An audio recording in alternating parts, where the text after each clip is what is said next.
ফেনীতে আদালত চলাকালীন বিচারকের সামনেই বিষ পান করেছেন এক নারী বিচার প্রার্থী।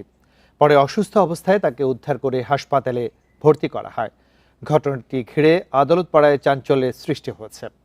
রোববার দুপুরে জেলা দায়রা ও জজ আদালতের ফুলগাজী আমলি আদালতের ইজলাসে বিচারকের সামনেই এই ঘটনা ঘটে।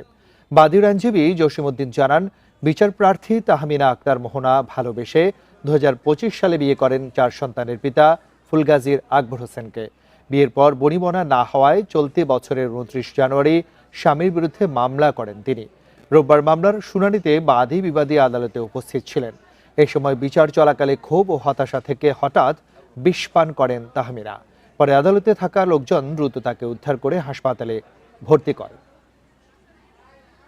আসামির যেই যৌতুকের জন্য অত্যাচার, নির্যাতন, ভয়ভীতির কারণে আজকে সেই বিচারকের সামনে বিষ পানে আত্মহত্যা করতে চেয়েছে।